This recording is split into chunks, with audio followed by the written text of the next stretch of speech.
Boa noite! Estamos dando início então a mais uma live. Hoje temos convidada especial. Hoje nós teremos aí a Débora Aragão, lá do Estratégias Inclusivas, para falar um pouquinho conosco sobre uma que é as nossas maiores preocupações, né? Recebemos um aluno de inclusão, né? Um aluno atípico. E aí, como é que fica? Né? O que eu faço agora? Boa noite, Alexandra. Boa noite, Eliane. Boa noite, Sheilinha. Sempre aí comigo, essa turminha maravilhosa. Maria Lua. Oi, Vanessa. Tudo bem com vocês? Que bom tê-las aqui. Que bom tê-los aqui.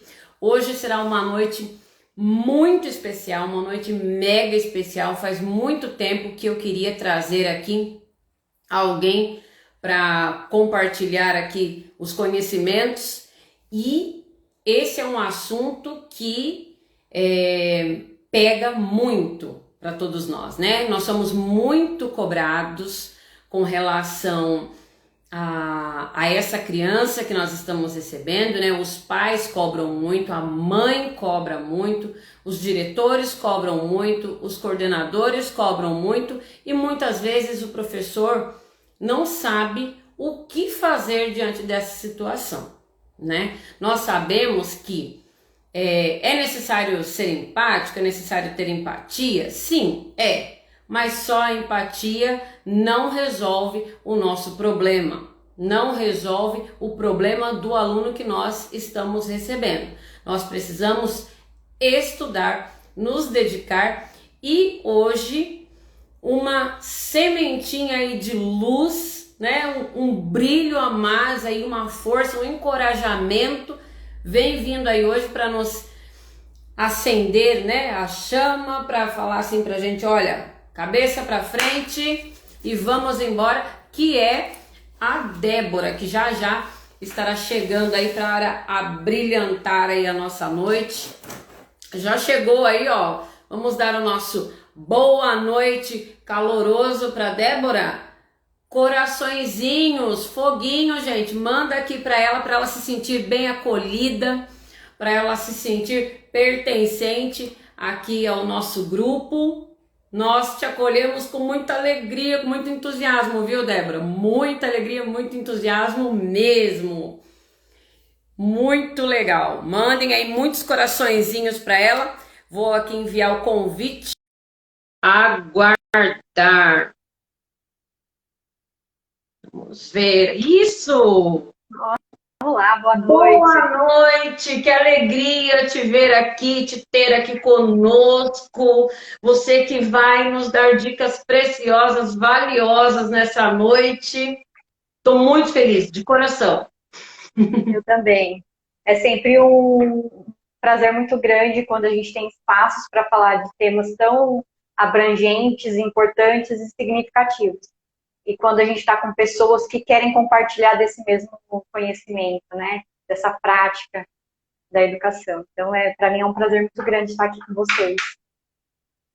Pode ter certeza que para nós o prazer é muito grande, é um respiro. Estava falando para as meninas, vem aqui hoje, para nós é um respiro, é um fôlego novo, é um brilho novo nos olhos, é um entusiasmo novo que vai nascer hoje dentro do nosso coração, com certeza.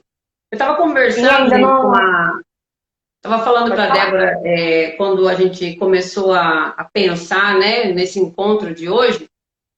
Muitos professores falavam assim, quando eu lancei o alfabeto que tinha as 4 letras, tinha a boquinha e tinha a pista sonora, eles falavam assim, ai, o que eu faço? Eu recebi um aluno deficiente, eu recebi um aluno atípico, o que eu faço? Eu não sei o que fazer, eu não sei por onde começar. E foi aí que eu busquei então a Débora, que tem muito mais propriedade para falar sobre o tema, com certeza. E eu fiquei muito feliz dela ter aceitado. E, na verdade, quem sugeriu essa questão da live mesmo foi ela, e eu agradeço ó, de coração. Pois é, para mim é um prazer. Eu acho que a gente está também no momento do ano letivo de muita ansiedade, de muita apreensão. A gente tem recebido os alunos na sala, muitas vezes turmas numerosas, com diversas dificuldades de aprendizagem, alguns alunos com deficiência, aquelas salas heterogêneas, né?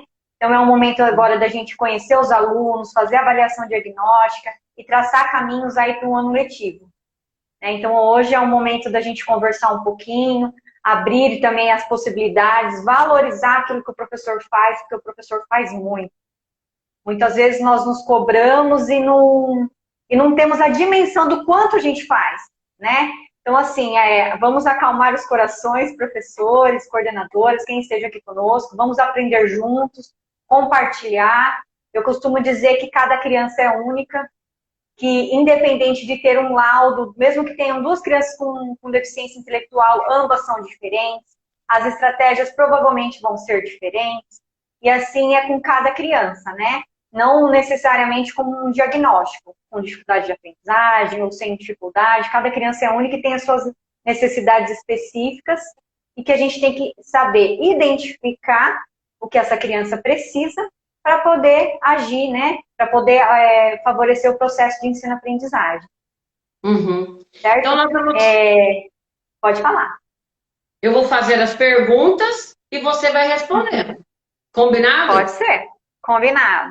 Mas, Paula, fala um pouquinho sobre você, de qual cidade você é, porque também tem as pessoas que estão aqui comigo e para te conhecer um pouquinho mais, a gente se apresenta um pouquinho, pode ser?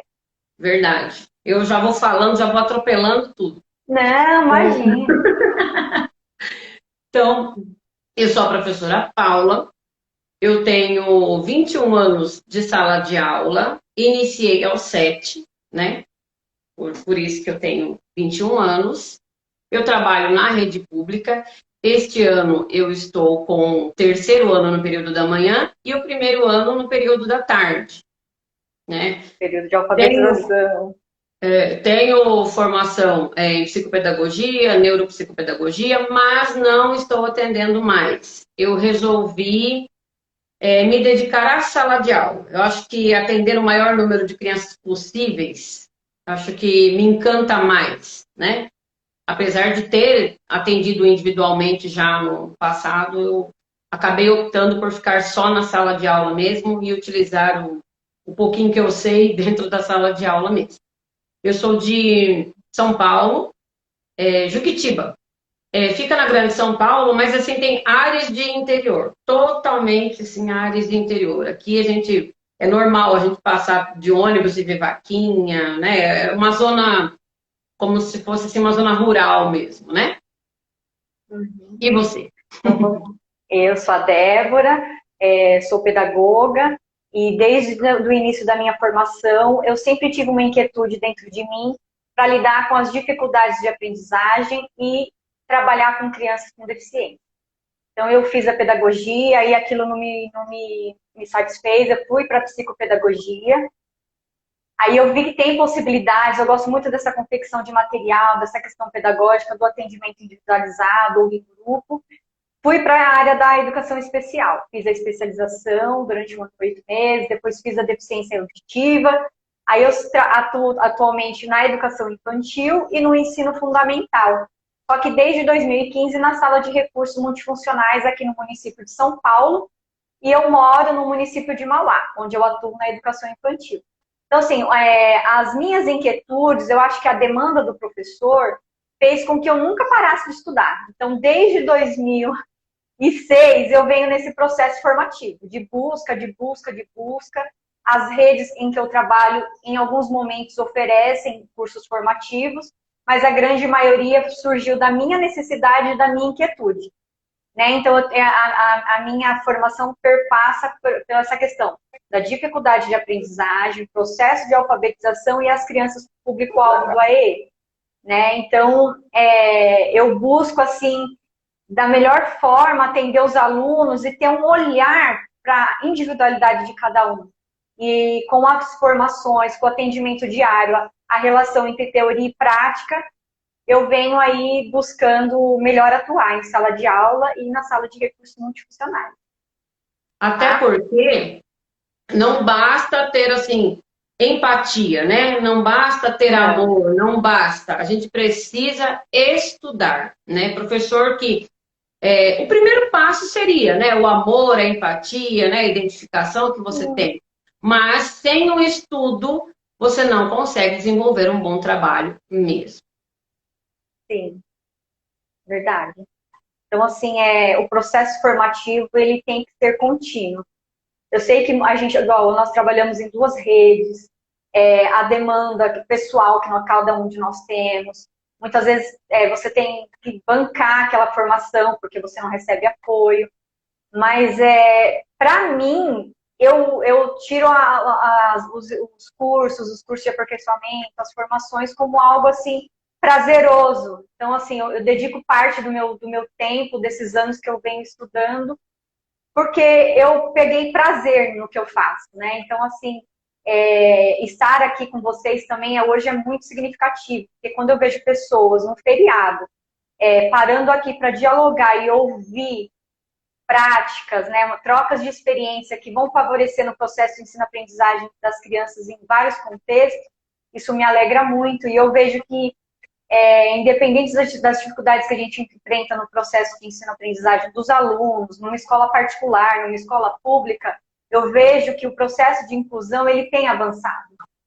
Eu sei que não é fácil para a família, não é fácil para os pais, não é fácil para os professores, para a equipe gestora, para as redes em si, porque nós não temos uma estrutura que realmente vai garantir a necessidade de cada criança.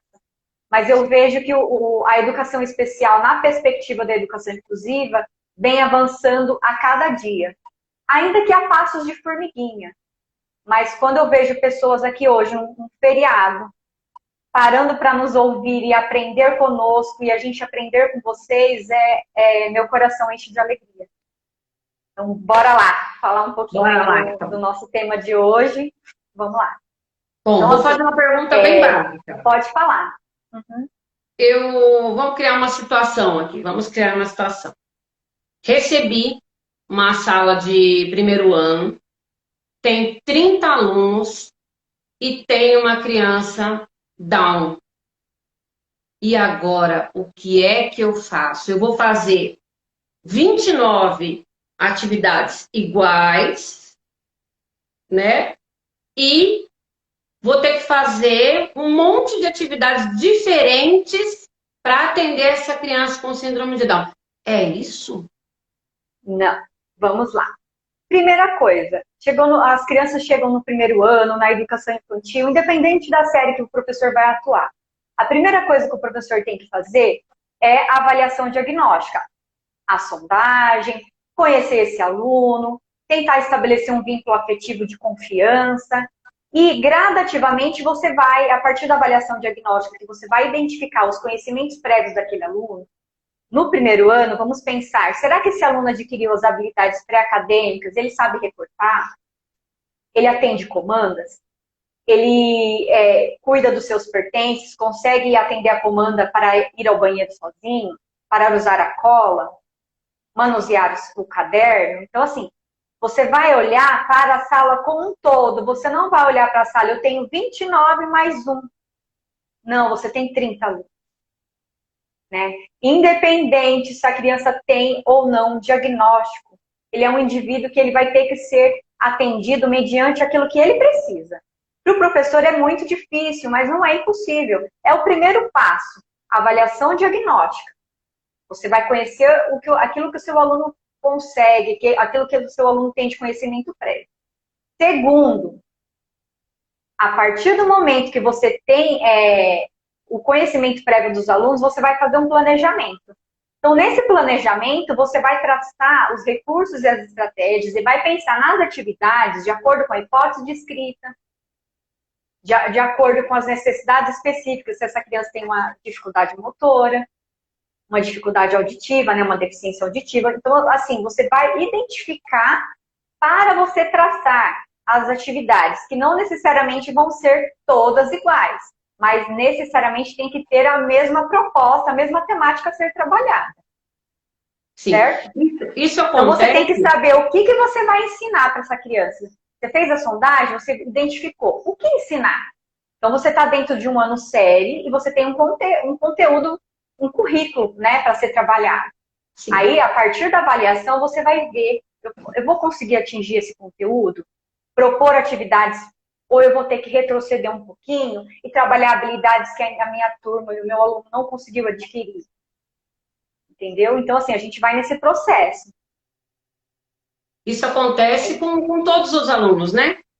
Nós recebemos uma sala totalmente heterogênea, né? E a partir dessa avaliação diagnóstica, nós vamos conseguir traçar as metas para cada aluno? Sim, né? Dentro das possibilidades, sim. A gente vai trabalhar com a diferenciação pedagógica, né?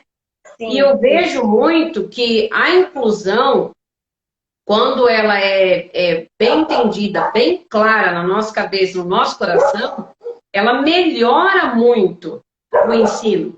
Porque as atividades que eu preparo para a criança com síndrome de Down, para o autista, elas atendem as crianças típicas com muita... Então, atende e muito. Eu acho assim, quando a gente pensa que a gente vai criar um recurso visual, um jogo, um cartaz, algo que vai atender aquela criança com deficiência, ela não vai atender somente aquele, você vai atender toda a sala. Quem não gosta, não é favorecido com um vídeo temático de uma história, de um tema que você vai trabalhar? Quem não é favorecido com um cartaz, com algo visual, com um jogo? Então, assim, a partir do momento que você tem uma temática e você consegue estruturar aquilo que você precisa trabalhar, aquela estratégia que você fala, eu vou atingir aquele aluno que tem uma certa dificuldade ou que tem uma deficiência, ele vai servir para uma grande parte.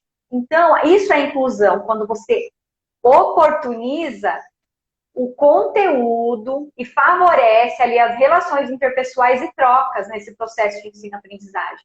A diferenciação pedagógica que a gente se reporta, vamos pensar aqui no processo de alfabetização de crianças do primeiro ano. Então, você tem aquela criança que é pré-silábica, aquela criança que é silábica alfabética. Você vai trabalhar dentro da temática, você vai propor desafios dentro da hipótese de escrita que ela está.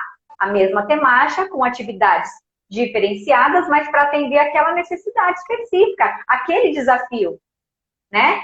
Então é isso, a inclusão, assim, de fato, é você atender a necessidade específica dessa criança. É saber o que ensinar, quando ensinar e como ensinar. Então, assim, você já tem ali, sabe, aquilo que o seu aluno tem de conhecimento prévio, você já tem uma avaliação diagnóstica. Então, quando você vai ensinar, você vai estabelecer as prioridades, os objetivos de curto, médio e longo prazo durante o seu planejamento. Como você vai ensinar? Eu vou usar recursos, eu vou usar estratégias, eu vou flexibilizar o tempo de atividades para aquele meu aluno que tem aquela deficiência. Sim, vamos dizer que no dia você vai propor 5 atividades. Mas você sabe que muitas vezes aquele seu aluno que tem uma certa deficiência ou uma dificuldade de aprendizagem, ele não rende durante todo o período. Então, dentro da temática que você está trabalhando, você vai dividir aquele conteúdo que você trabalhou, você vai oportunizar o diálogo, a troca entre as crianças, mas para fazer a mediação com essa criança, você pode fazer essa redução naquele dia e dar sequência com esse aluno no próximo dia. Desde que seja a mesma temática, atender a necessidade dele, certo? Uhum. E você também pode, dentro dessa flexibilização para atender a necessidade específica do seu aluno, se ele precisa desenvolver habilidades psicomotoras, a questão da comunicação, você pode ir inserindo dentro da sua rotina diária atividades para atender esse aluno também, por meio de um recurso, né, por meio de um jogo, ele precisa desenvolver uma motricidade, botar aqui essas pecinhas, né? E isso, da oralidade, da comunicação alternativa e aumentativa, você pode. Porque se eu falar para você, Paula, não, você tem 5 aulas, o seu aluno vai conseguir fazer as 5, eu estou mentindo. Porque cada criança tem um tempo de foco. E quando você pensa em uma criança que tem deficiência intelectual, auditiva, física, a paralisia cerebral, assim, cada um, eles têm as suas especificidades, ele não vai render todo o período. Então, o professor tem que ter o olhar observador para organizar esse planejamento para favorecer o processo de ensino-aprendizagem de toda a turma. Não é fácil. Não é fácil, né? Mas a gente consegue, gradativamente. Muitas vezes a gente fica tão angustiado. Eu tenho recebido muitas mensagens durante esse mês de crianças que chegam, choram, não estão aceitando entrar na sala. Mas, gente, vamos pensar que essa criança muitas vezes trocou de escola, estava numa escola de educação infantil, foi para uma escola de ensino fundamental, teve esse período de mudança de prédio, troca de professor. Muitas vezes o aluno ficou 2 anos fora da escola, né? E aí, até ele entrar na escola, ele entender o contexto, entender a rotina, adquirir confiança no espaço, na professora, nos colegas, ele se sentir acolhido, adaptado àquele ambiente, demora um tempo. Então, assim, não é só aquela criança, ele tá batendo, ele não fica na sala, ele grita. Gente, tudo bem, eu sei que tem autistas, eu sei que tem crianças com várias especificidades, mas vamos ter esse olhar afetivo, esse olhar para a necessidade da criança. Muitas vezes a reação que ela está tendo não é contra o professor, quanto as crianças. Eu sei que a gente também tem que manter a integridade física de todos, né? Se um aluno vem, bate no outro, você está ali, você tem que ter esse cuidado. E muitas vezes nós precisamos pedir apoio, na maioria das vezes, sim. Equipe da coordenação, solicitar estagiário, manter o diálogo com a família para entender o porquê aquela criança tem determinado comportamento. Tem que ter esse vínculo. O professor ele não pode se sentir sozinho. Eu sei que nem todas as unidades escolares têm esse olhar, mas nós temos que ter, como professores, nós temos que ter voz. Voz, autoridade, no sentido de saber, ter bem claro aquilo que você quer atingir dentro da sala de aula, para você ter propriedade para falar com o pai. Eu digo assim, propriedade é ter segurança, né? Saber ouvir a família, também saber se colocar mediante o coordenador e juntos articular, né? O professor ele não pode estar sozinho. O aluno não é do professor, o aluno é da escola. É um trabalho que não pode ser solitário, né? E nesse processo, Paula, a gente tem que se atentar muito para os marcos do desenvolvimento infantil, porque assim, cada criança tem as suas necessidades específicas, e a criança com uma dificuldade de aprendizagem, que possui algum laudo, um transtorno ou uma deficiência, os marcos do desenvolvimento infantil, ele é um norteador para o professor. Porque muitas vezes você tem uma criança que está lá naquele processo de colocar tudo na boca. 7, 8 anos está lá naquela fase oral. Então, assim, nossa, por que ele coloca tudo na boca? Vamos estudar o marco do desenvolvimento. Será que ele consegue realmente desvincular que período de maturidade que essa criança tem, que atingiu ou não aquela faixa etária? O que eu posso ofertar para aquela criança para que ela saia dessa fase oral? Né? Para que ela explore outras coisas. Né? Então, assim, é muito importante o professor, independente da faixa etária com que ele trabalha, você pensa que você está com uma criança lá do 8º ano. E ele tem comportamentos, o marco do desenvolvimento infantil dele está bem ali para a faixa etária de 6, 7 anos. No que eu posso ofertar para que ele avance? Eu tenho que ter esse olhar observador, né? E a partir do momento que eu conheço esse aluno, eu vou saber o que eu preciso apresentar de conteúdo, qual é o conteúdo que esse meu aluno precisa consolidar, né? Que eu preciso ofertar ali para ele consolidar realmente, e qual o conteúdo que eu preciso aprofundar. Né? E com as crianças com necessidades diversas, a gente tem que ter esse olhar muito atento. Né? E quando a gente pensa também que as adaptações das atividades, elas não podem, assim, vamos pensar, sair do foco, no sentido do tema que você vai trabalhar, o professor ele tem que ter uma criatividade muito grande. Mas eu penso também que as estratégias para o processo de ensino-aprendizagem vêm de coisas simples. Muitas vezes você tem um material em sala de aula que você pode usar ele com diversos, assim, um recurso por diversas tentativas. Você pode trabalhar escrita, você pode trabalhar contagem. Então, assim, é de extrema importância que você conheça o aluno, que você, se ele tem um laudo, pede para ler esse documento. o laudo ele não é o ponto final, o laudo é o ponto de partida. O laudo ele serve assim, para você, professor, identificar algumas coisas de características que essa criança apresenta. Mas o laudo, ele não, em si, ele não vai favorecer no processo de ensino-aprendizagem. Porque independente do aluno ter laudo ou não, o nosso trabalho enquanto professor é pedagógico. Então nós temos que conhecer a criança, conhecer os marcos do desenvolvimento infantil e saber como lidar. E muitas vezes a gente precisa do quê? Das redes de apoio. Precisa da questão do psicólogo, da fono, da equipe gestora. Assim, o trabalho não é sozinho e não pode ser. Né? Até porque senão a gente não dá conta, né?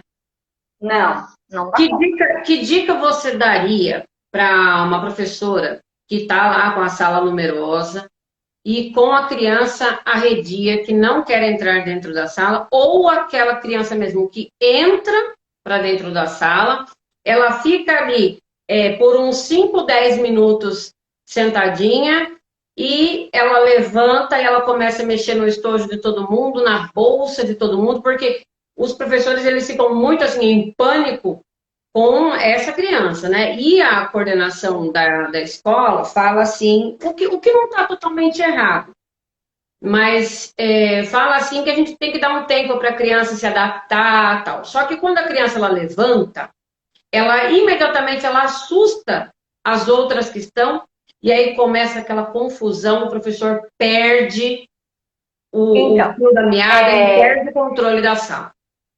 Então, assim, nós recebemos agora as crianças estão nesse processo de adaptação. Então, é de suma importância que a gente tenha um olhar para ver onde essa criança vai sentar, que a gente tenha um olhar para ter essa proximidade. Então, eu falo muito da estruturação da rotina, né? Escreva na lousa, tire fotos do ambiente escolar e faça a rotina. Segunda-feira nós vamos fazer um momento de leitura, depois vai ter aula de educação física, depois vai ter o lanche, depois do lanche a gente vai brincar de massinha, depois da massinha a gente vai para casa. Então, assim, estrutura essa rotina, mesmo que seja escrita na lousa, com desenho, mas que você fale para a criança, olha, aqui é o seu lugar, nós vamos guardar a mochila, nós vamos fazer isso, isso, isso hoje. Ela levantou hoje, vai chamar um colega, conversa com essa família antes para saber se essa criança tem algum objeto de apego, né? Porque em determinadas situações tem criança que se sente insegura e necessita de alguns objetos que muitas vezes a família deixa em casa e a gente nem sabe. Então, assim, é gradativo. E a gente tem que ter com as crianças em si como os nossos parceiros. O diálogo para trabalhar a empatia e saber que um tem que cuidar do outro, né? Saber estabelecer as regras de convivência juntos. Então, é esse processo de formiguinha. Aí ele saiu hoje, a gente vai lá, busca, chama, orienta. Se ele tiver uma atitude de ansiedade, chegar a vir agredir, a gente vai conversar, a gente não pode permitir nem que ele, nem que as outras crianças sofram nenhum tipo de agressão. Eu sei que muitas vezes acontece porque tem N fatores que a criança reage de determinada forma, o que não é comum, né? Assim, mas a gente tem que saber lidar. Então, assim, o lidar é diário. É você trazer essa criança para si, para próximo a você. Eu digo muito assim, quando tem casos de crianças que não se identificam dentro do espaço, não manuseiam os materiais, eu tiro foto da criança, eu coloco na capa do caderno, eu faço crachá de mesa, eu ponho a rotina estabelecida. Aí a criança rasgou, eu começo aquele trabalho de pertencimento. Eu falo, olha, fulano, esse material é seu. Olha o que você fez aqui de legal de atividade. Vamos mostrar para a mamãe, vamos colar. Olha, aí assim, vai trabalhando essa questão do pertencimento para a criança se perceber que aquilo que ela está fazendo é dela. E outra, a gente tem que atribuir significado. Muitas vezes a criança está dentro da sala de aula, ela bate, ela está dentro de um outro contexto, porque ela não atribuiu significado. Ela está ali, ela não sabe quem é a professora, não sabe por que ela está ali, ela sabe que a mãe largou ela num lugar e que ela não conhece. Então, nesses casos, é fundamental, muitas vezes, que a professora, se tiver apoio de um ATE, de alguém, de uma estagiária, a própria coordenadora, faz um tour pela escola. Se for possível, traga essa mãe para apresentar. Trabalhe antes Muitas vezes as mães colocam as crianças na escola e não faz esse diálogo. E não é por falta, é por muitas vezes não perceber que há uma necessidade. Então, assim, esse diálogo tem que acontecer. Né? Então, assim, a mãe traz hoje, dá aquela volta pela escola, depois vai no outro dia, vem um professor, faz todo esse trabalho. Né? E assim, quando a gente está no ensino fundamental, que tem mais professores, o trabalho tem que ser muito alinhado. Então, se você tem um comportamento firme, no sentido de trabalhar as regras de convivência, de mostrar para essa criança o que é certo, o que é errado, né? O que pode, o que não pode. A estagiária que está com você, ou o professor de educação física, tem que saber como que está sendo o trato com essa criança. Para ele entender ter essa compreensão também, né? No sentido de organização, para a criança entender. Né? Não adianta você falar uma linguagem, um profissional de apoio, o outro fala outra, né? Então, assim, é gradativo. Passa, gente, passa. Eu falo isso por experiência própria. Eu tenho uma pro que trabalha comigo, minha amiga, e a gente estava com uma criança, uma criança autista, 2 anos de pandemia sem frequentar a escola, um autismo até com grau assim, severo. Essa menina veio para a escola com o tio da perua, entregaram ela na perua, ela veio chorando, penso eu, imagina você, Paula, te coloca lá com o tio da perua, você não conhece quem é essa pessoa, chega num espaço que você 2 anos sem ver, sem interagir, e ela chorou o primeiro dia, o segundo dia, começou a observar, essa criança ela não é verbal, né? Ela tá uma graça, a gente tá aí com 2 semanas de aula, ela já se reconhece dentro do espaço, ela já tenta se aproximar da professora, ela tem os focos de interesse que a gente está conhecendo, a professora também. Então, assim, a gente já vê avanços. O primeiro dia foi primeiro, segundo dia, foi difícil e foi mesmo. Mas se põe no lugar dessa criança, não é o autismo que fez ela chorar. Não é. Né? Então, não é o autismo. Gente, vamos deixar assim, vamos olhar para a criança. Né? Ela tem um diagnóstico? Tem. Mas a partir do momento que a gente olha para a criança e começa a identificar o que ela consegue, as barreiras que existem no processo de ensino-aprendizagem, que muitas vezes é uma estratégia inadequada, muitas vezes também é a falta de orientar essa criança. Né? Com as crianças autistas, eu tenho recebido muita pergunta, ele não senta, ele não atende a comanda, ele não tem a questão do visual. Eu falei, não tem. O que você vai fazer, professor? Ensinar. Uhum. Ensinar, porque muitas vezes a criança não atribuiu o significado, não tem aquela habilidade desenvolvida. Adianta você querer alfabetizar se a criança não adquiriu essa habilidade de sentar, do comportamento de estudante. Ele não adquiriu o pertencimento dos seus materiais. Ele não adquiriu ali aquele vínculo com a professora. Se ele está num lugar que ele não sabe o que eu estou fazendo aqui, não vai fluir. Então não adianta você querer queimar etapas. Você tem que conhecer o seu aluno e ensinar dia a dia as habilidades pré-acadêmicas, as habilidades sociais, criar vínculo afetivo, e aí sim o conteúdo vai vindo gradativamente. Essa é a minha opinião. Você está falando e eu estou pensando assim aqui com os meus botões. Todos esses direcionamentos são para crianças típicas, gente. Não tem diferença nenhuma. Porque quando nós recebemos um aluno que está vindo de outra escola, nós fazemos a apresentação do espaço, nós fortalecemos o vínculo afetivo, a questão do pertencimento. Algumas semanas atrás eu falava muito para as meninas, a gente tem que investir muito nessa questão do pertencimento. Olha, isso aqui é seu. É por isso que nós começamos a trabalhar o nome, é por isso que nós investimos tanto nas habilidades socioemocionais. Por quê? Porque essa criança precisa se sentir amada, querida, respeitada. Agora eu queria passar para as atividades. E aí eu já queria falar de um aluno que eu tenho, que é um aluno muito exigente, entendeu? Ele é um aluno que ele chega, ele já entendeu, né, o que a gente faz quando a gente chega, a gente vai cantar, vai pular, vai dançar, vai gesticular, vai fazer um monte de coisa, então ele já se anima, e aí depois a gente vai sentar para fazer as atividades. Na hora das atividades é que tem a coisa legal. Eu deixo para entregar para ele, por último, Porque além dele ter alguma questão com a mobilidade, né? Ele também tem um probleminha na visão. Ele não enxerga como os outros, vamos dizer assim. E aí eu deixo para entregar para ele no final, porque o material dele é o mesmo, mas é folha maior, né? E aí vem a questão da limpeza da atividade, né? Uma comanda por folha, né? E aí os professores reclamam porque vai gastar muita folha de sulfite, mas é o que a gente precisa. Então eu vou entregando para todo mundo, Débora, e eles ficam lá do lugar dele assim. E eu? E eu? Espera que eu já vou chegar aí, já vai chegar na sua vez. E eu? E eu? E não adianta. Eu nunca fiz isso, mas se eu entregar para ele uma atividade diferente da dos outros, eu tenho certeza que ele vai perceber que está diferente e ele vai falar, e eu? E ele Então, vai perceber, e aí você vai mexer num ponto fundamental, algo assim que a gente tem na nossa mão, tanto para o bem quanto para o mal, que é a autoestima da criança.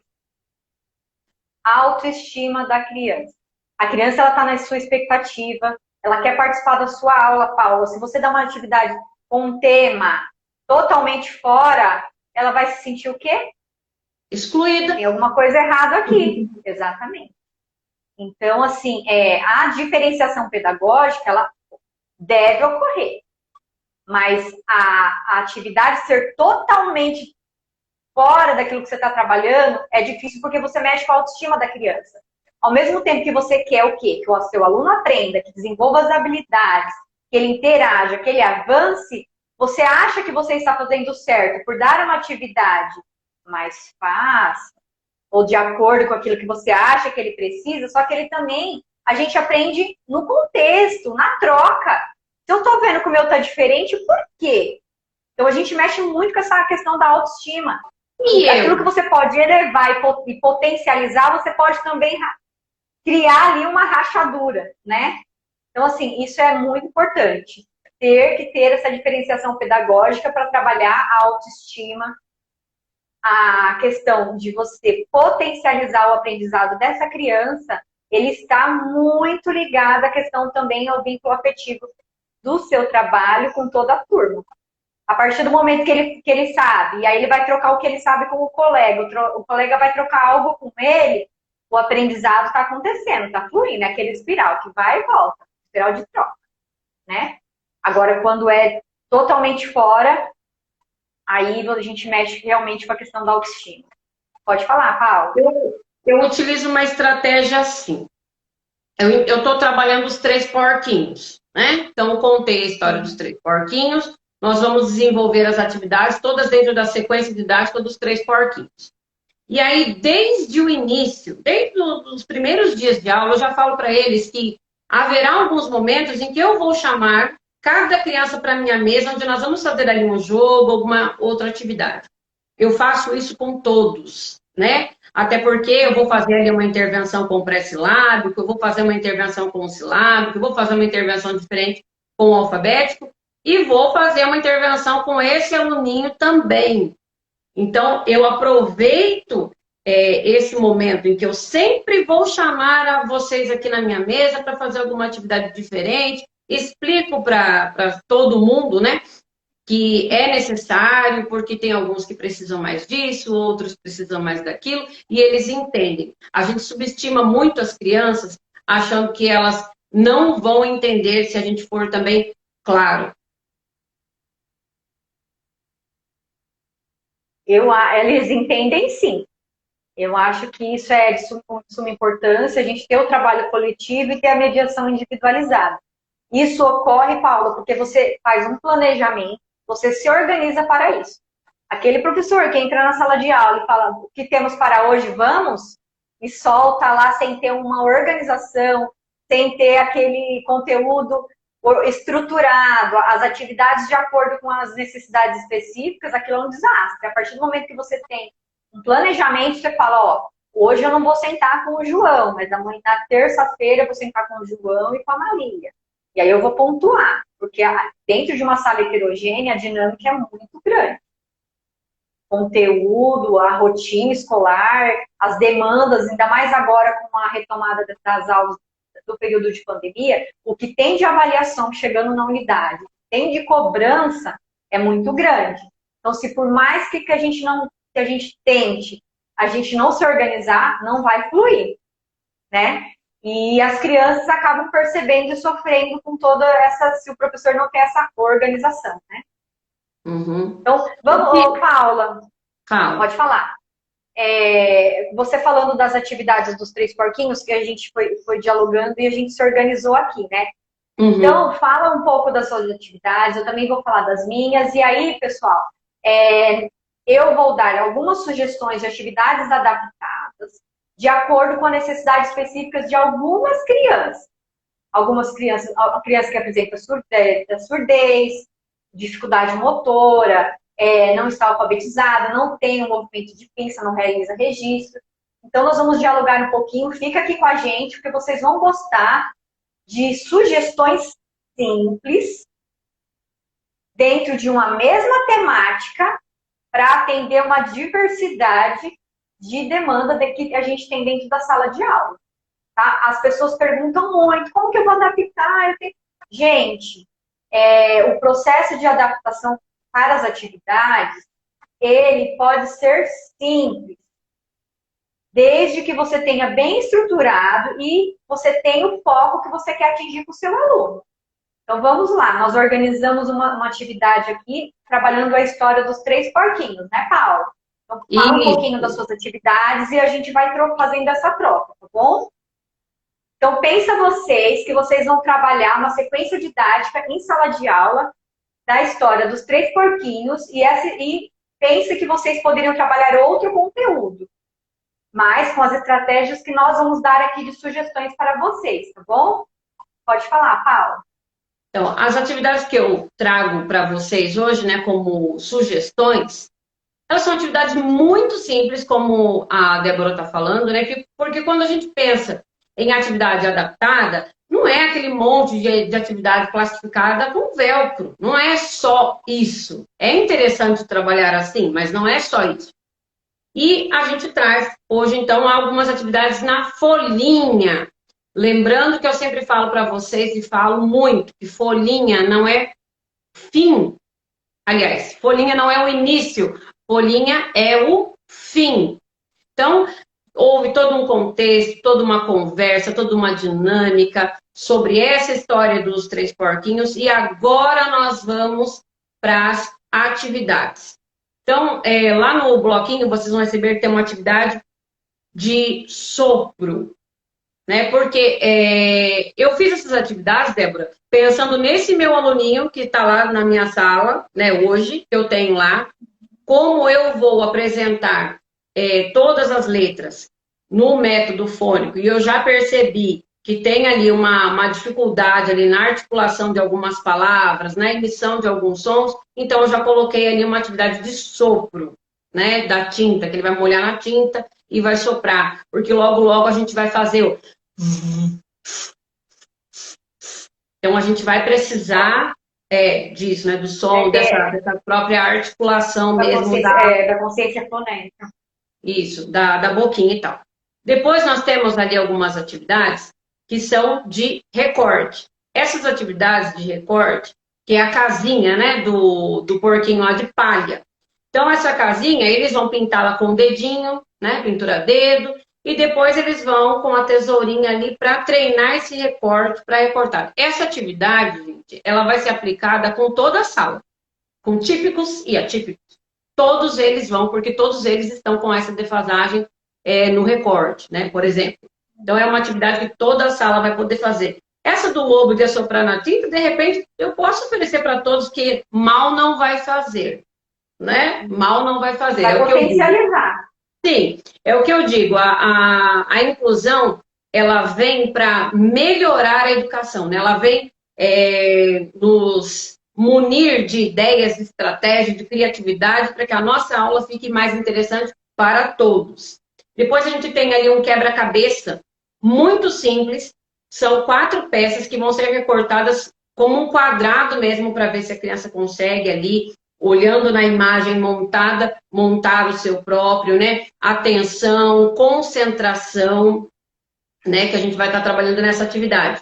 Para o movimento de pinça, então tem uma atividade lá que é do conta-gotas, né? Vai molhar lá o conta-gotas e vai servir a sopa para o porquinho em cima do prato onde vai ter um algodãozinho. Eu estou imaginando que ele vai amar fazer isso, da comida. Eu fico fazendo a atividade imaginando que ele vai falar. Ele vai amar essa atividade de pingar. E depois tem a outra atividade, que é com o pregador, que essa eu sei que vai ser um pouquinho mais difícil para ele fazer essa do pregador, então nós já estamos desenvolvendo uma outra. Depois eu posso até mostrar lá nos stories como que é um pregador também, só que como ele tem uns palitos de sorvete, a criança não faz tanta pressão para poder abrir e fechar. E aí depois ele vai utilizar o pregador mesmo convencional com os números para a gente estar estimulando essa contagem. Essa atividade do pregador, ela vai ser plastificada e ela vai ficar tão bonita que eu também vou oferecer para a sala toda.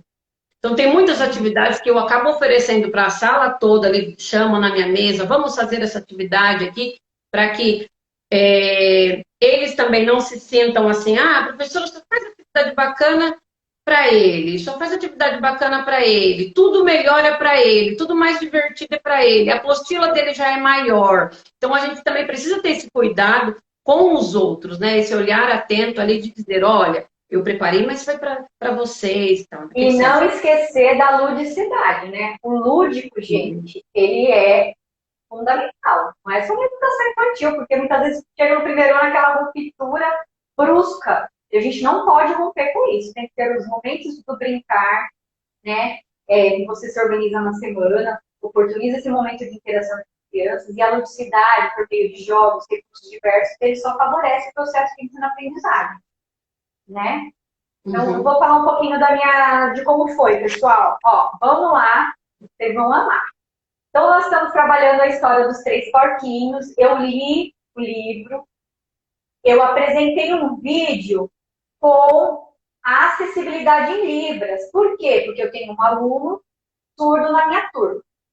Então, ele teve a acessibilidade do livro, e agora eu vou para as atividades para trabalhar o contexto da história. Como que eu vou fazer? Trabalhei a história, eu vou trabalhar o vocabulário. Eu apresento a imagem, o vocabulário em Libras de todo o contexto da história, tá? Aprendi, passei lá para a criança, passei para a sala toda. Todos estão ali envolvidos no processo. Porquinho, lobo, a casa, você trabalhou todo esse contexto. É somente o aluno surdo que vai ser favorecido? Não. Né? Então, você está trabalhando ali a questão da linguagem para todos. Aí, você vai entregar para a sua turma uma atividade onde eles vão ter que nomear os personagens da história. Você vai entregar lá para aquele aluno que já consegue, está no processo de alfabetização, ele vai nomear. O que você vai fazer com aquele aluno surdo que ainda não adquiriu essa habilidade? Ele ainda está naquele processo que precisa desenvolver a questão da identificação do alfabeto em Libras. Então, a mesma atividade que eu fiz lá para os alunos que vão nomear as imagens, eu fiz aqui. Eu coloquei a imagem, coloquei a datilologia em Libras, e o aluno vai fazer essa transcrição. A partir do momento que ele já conhece a identificação do alfabeto, ele vai fazer o quê, professora?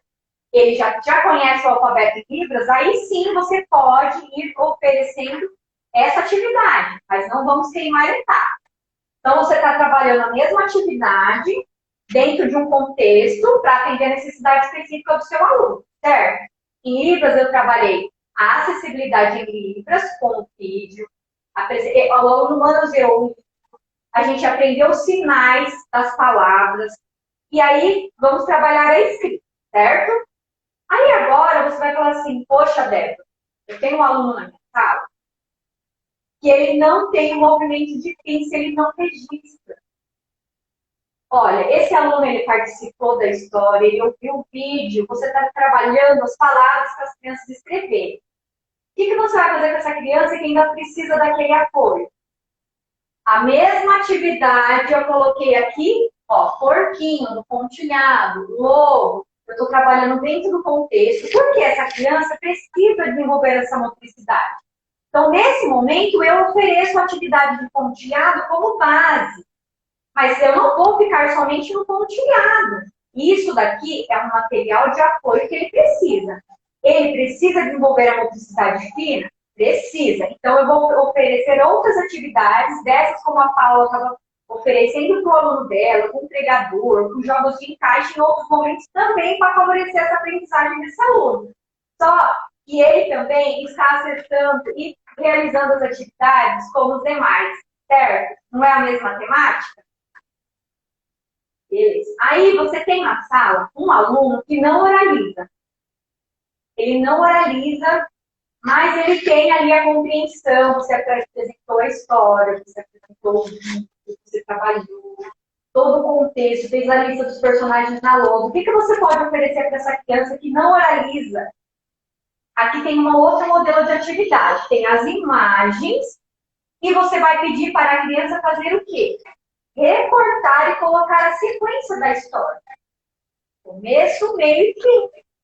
Ela não oralizou, mas ela está ouvindo, ela está dentro do contexto da sala de aula e ela está acessando o currículo. Aí você tem aquela criança que já consegue organizar essas atividades da sequência da história, colocando cena 1, cena 2, cena 3. Então, assim, você vai identificando aquilo que seu aluno precisa e adaptando as atividades. Aí você vai falar para mim, Débora, mas eu tenho um aluno que não fala, tem uma dificuldade motora, o que eu posso fazer? Aí eu sugiro aqui um quebra-cabeça. Um quebra-cabeça da história. Esse quebra-cabeça, você pode oferecer a tesoura com mola. Você vai trabalhar para favorecer o processo de desenvolvimento dessa criança. Você vai colocar as atividades propostas lá no caderno, a história, o vocabulário lá com o nome dos personagens, tudo o que aconteceu dentro do contexto, mas aqui é uma outra sugestão. A criança precisa aprender a recortar, a colar. Você está trabalhando diante de uma necessidade que ela precisa. É outra sugestão de atividade. Aí você tem aquela criança que está pré-silábica. O que você vai fazer? Você pode o quê? Oferecer as imagens e pedir para ela ligar as palavras, relacionando as letras iniciais, fazendo toda a mediação. Aí você vai falar, poxa, Débora, mas eu já tenho um alfabético na minha turma. O que eu vou fazer? Proponha que ele reescreva isso. Então, assim, eu acho que essas sugestões que eu dei, você trabalhou, você conseguiu abordar várias necessidades. A criança com deficiência intelectual, a criança com dificuldade motora, a criança que apresenta estupidez, a criança que não oraliza, verbal, não verbal, e de acordo com as hipóteses de escrita de alguns alunos ali da turma. Então, assim, é a mesma temática trabalhada. São as mesmas imagens que eu utilizei para fazer uma atividade. Só que eu propus o quê? Desafios diferentes. Então, quando a gente pensa em determinadas atividades para alunos com deficiência, com dificuldade de aprendizagem, com autismo, é isso, pessoal. É essa diferenciação. Às vezes, essa letra aqui está muito pequena. Então, eu posso colocar aqui, ampliar a imagem e colocar 2 personagens. Que vai ser melhor. Ou, às vezes, essa atividade de pontilhado, meu aluno não consegue, ele não consegue nem pegar no lápis. O que eu posso fazer? Posso pegar a imagem, pegar a imagem e trabalhar a letra inicial aqui, ó, do porquinho. Faz o P, aí ele coloca lá a colagem com papel, com rasgadura, trabalha a letra dos personagens com letras móveis, com massinha. São possibilidades dentro da mesma temática trabalhar. Pessoal, inclusão é isso. É você identificar o que o seu aluno consegue fazer.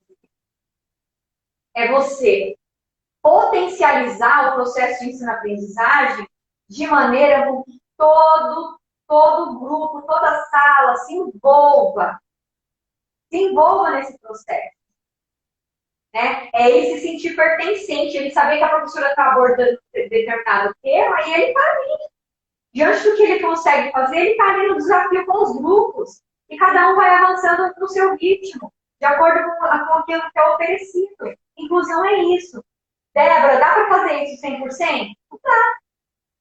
Não são todas as aulas que você vai conseguir fazer durante 6 aulas. Não dá. Eu ainda não adquiri a Mulher Maravilha, a capa lá, né? Eu não adquiri, mas existem possibilidades. Aí você vai falar assim, ó, essa sequência aqui a professora conseguiria trabalhar uma semana.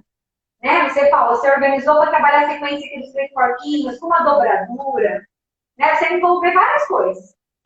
Com aquele aluno com deficiência, eu volto a falar. Se você ofereceu 2, 3 atividades para a turma toda, aquele seu aluno que tem um tempo de concentração reduzido, e vai fazer uma atividade, 1h30, põe no portfólio dele, ou no caderno, ou na pasta, de acordo com aquilo que você se organiza, retoma no dia seguinte. E aquele aluno que apresenta dificuldade, TDAH, a deficiência intelectual, aquele aluno que apresenta uma necessidade de mediação, de orientação, você vai até essa criança no outro dia. Retoma aquela comanda, sabe? Aquela comanda simples. Fala, João, lembra que ontem nós trabalhamos a história dos 3 porquinhos? Lembra? Então, ó, a Pro vai dar o livro aqui para você manusear. Vai olhando a história, vai lembrando da história, enquanto a gente se organiza aqui, a Pro já vem falar com você para a gente continuar a nossa atividade. É isso, pessoal. Muitas vezes, a nossa organização, enquanto professores em sala, ela é tão significativa que a gente não tem dimensão. Porque se a gente se organiza, se a gente consegue fazer essa mediação, como a Paula falou, senta com um pouquinho, senta com o outro, né? Faz o registro da observação. Outra coisa, pessoal, as atividades que eu ofereço, né, aqui, vamos pensar aqui nesse vocabulário livre. Eu ofereci atividade. Aí eu pergunto para o meu aluno, qual o sinal, né? Porquinho, o nome, porquinho. Aí ele vai tentar fazer datilologia, ou vai fazer o sinal, né? Do porquinho.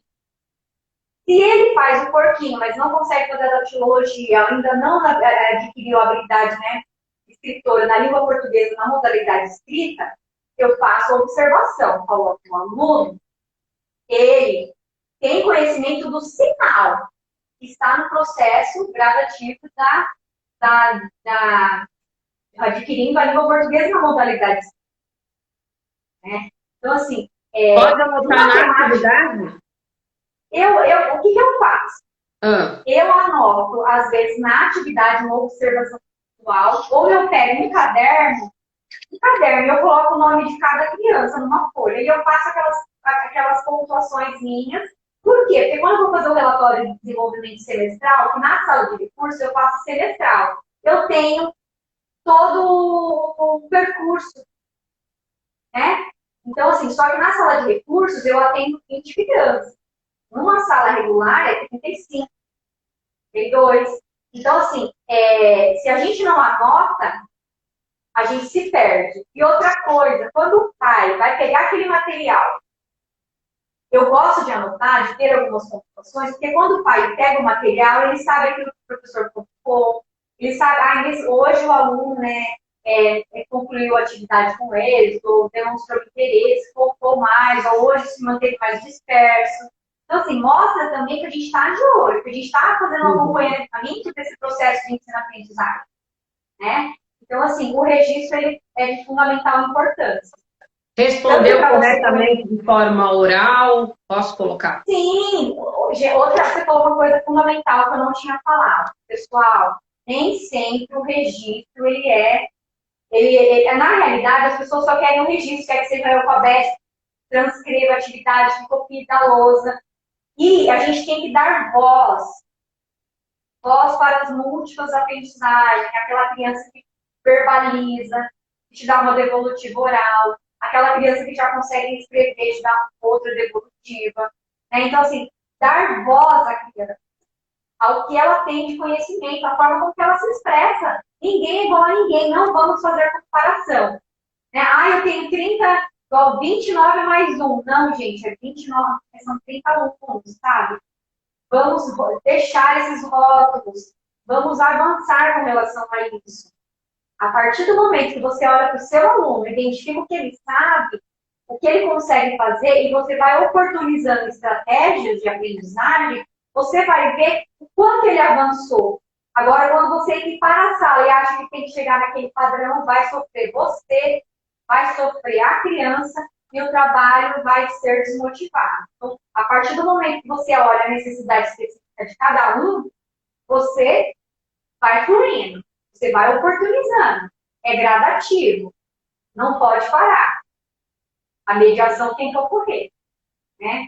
E eu acho que com essa sequência dá um pouco assim para vocês terem um pouco de dimensão. Uma coisa que eu vou falar para vocês é que assim, o vocabulário em Libras existe alguns vetores gratuitos. Você busca na internet e você consegue fazer as adaptações, baixar, né, os sinais. Em determinados momentos, você tem que pedir para o intérprete fazer essa imagem do sinal e colocar na atividade da criança. A gente tem que tomar muito cuidado, porque assim, as imagens não são liberadas. Então, assim, para venda, tem que tomar muito cuidado com isso, né? Mas as atividades, elas podem, sim, ser oferecida para todas as crianças, desde que sejam atendidas às necessidades específicas delas. Né? Aí eu quero que vocês me falem o que vocês estão achando, falam para mim qual vocês conseguem ler as mensagens, se vocês têm perguntas. Estou muito feliz aqui, eu acabo me empolgando, deve ter um pouquinho de ar. Né? Pode ver sem perguntas e vamos lá, vamos abrir para dialogar com vocês. Foi claro, pessoal, assim, deu para ter uma certa dimensão, porque às vezes o espaço aqui é pequeno, mas eu quis mostrar muito para vocês as possibilidades de trabalhar. E como olhar para o seu aluno, independente se ele não verbaliza, independente se ele tem uma dificuldade motora, como ele pode acessar o currículo, como ele pode, assim, como nós podemos ofertar atividades com a mesma temática de acordo com aquilo que é trabalhado com a turma. Fale aí pra gente. Ó, tá todo mundo aqui dizendo que a live foi maravilhosa, tá agradecendo as dicas, que estão amando. Ó, parabéns, suas aulas são extremamente pertinentes. Eu sabia que essa live ia ajudar muita gente a se acalmar também e a direcionar, Sim. né? Então, antes da gente terminar, recapitula aí para nós os pontos importantes. Conhecer o aluno, fazer sondagem. Sondagem, conhecer o aluno. Aí você vai saber o que ensinar. Então vamos lá, ó, anota no papel aí. Sondagem. Anota aí, vamos de novo lá, ó. Avaliação diagnóstica. O que ensinar. Quando ensinar. Presta atenção, pessoal. Quando ensinar, nós temos que ter as prioridades. Não vamos pular etapas. Vamos trabalhar de maneira lúdica. Vamos identificar as habilidades pré-acadêmicas das crianças. Vamos potencializar aquilo que a criança tem de conhecimento prévio. Valorizar e avançar por meio de recursos e estratégias que a gente vai utilizar para como ensinar. Certo? Marcos do desenvolvimento infantil, conheça seu aluno. Eu tenho uma coleção aqui, ó, que é estimulação precoce. Ai, é linda! Gente, é uma linguagem simples. Eu comprei quando eu estava no final da faculdade. Esse livro, ele fala de cada idade, aquilo que você pode sugerir para a criança, o que ela poderia ter adquirido, né, o que ela tem que desenvolver com aquela idade. A gente precisa conhecer, ter os objetivos claros das atividades. Para eles tirarem print. Tá, eu vou colocar depois, né? Outra coisa que eu queria indicar para vocês, Convenção dos Direitos da Pessoa com Deficiência. O professor tem que ter em mãos. Vamos pôr em prática, vamos chamar os nossos coordenadores, os nossos diretores, os nossos colegas de trabalho para pôr em prática. Vamos trabalhar na empatia, o empoderamento de todos os nossos alunos, né? Vamos à luta. Outra coisa que eu também sempre falo são os fascículos do MEC. Gente, educação especial na perspectiva da inclusão. Tem mais de 10 fascículos. Aqui você encontra tudo, de acordo com cada deficiência. Ensina você a fazer o estudo de caso do seu aluno, conhecê-lo.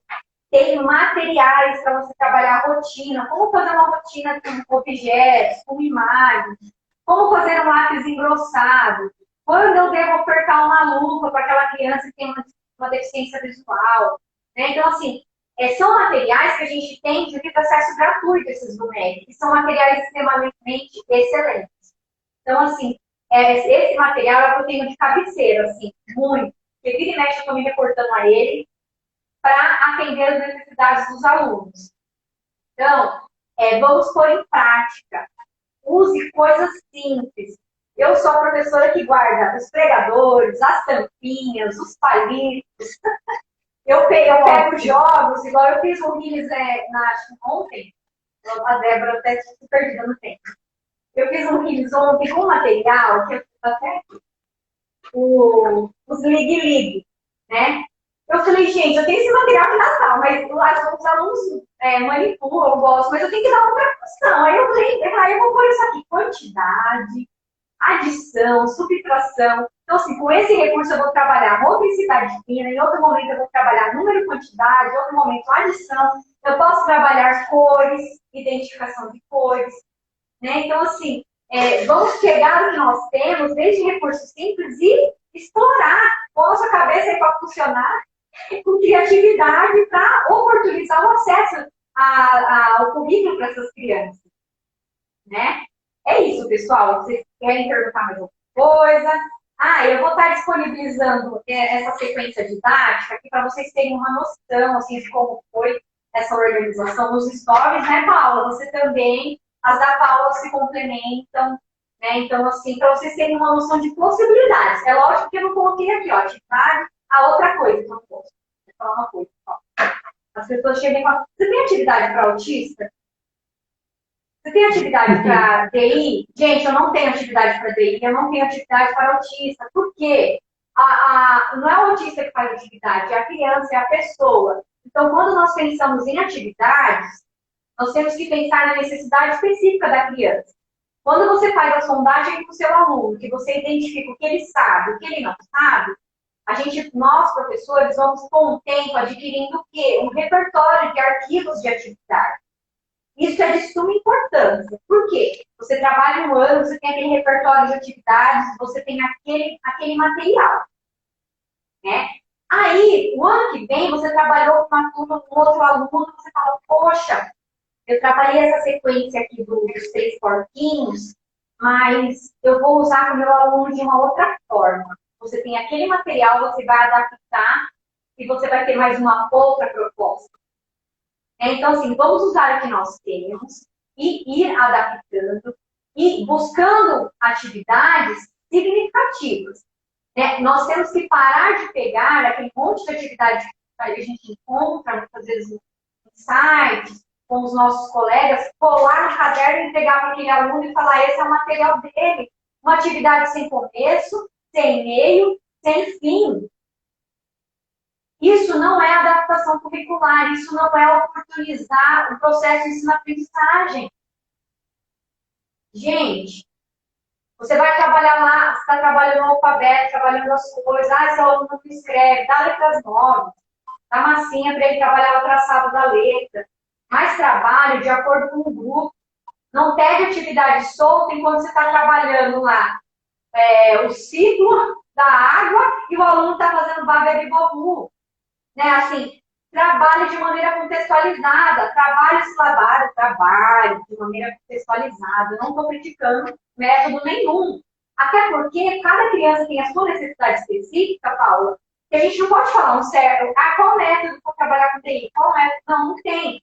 Cada criança ela te dá uma devolutiva diferente, né? Então é isso. A educação inclusiva, ela é possibilidades. A minha consultoria, eu nomeei caminhos para uma educação inclusiva, porque não existe uma receita pronta. Existem caminhos. Eu conheço aquela criança, eu identifico o que ela precisa, Eu identifico as barreiras. Muitas vezes as barreiras, pessoal, não está lá na criança. A barreira está na falta de adaptação curricular, a barreira está na falta de profissional de apoio, da falta do diálogo com a família, da falta do apoio da equipe gestora. O nosso trabalho tem que ser articular. A gente tem que vibrar junto quando aquele aluno apresenta conquista. A gente tem que se abraçar junto e vamos que vamos potencializar esse aluno quando ele quer sair da sala, quando ele não está compreendendo. Vamos romper com todos esses paradigmas. Vamos romper com a questão do professor ter que dar conta sozinho, o professor tem que precisar de apoio.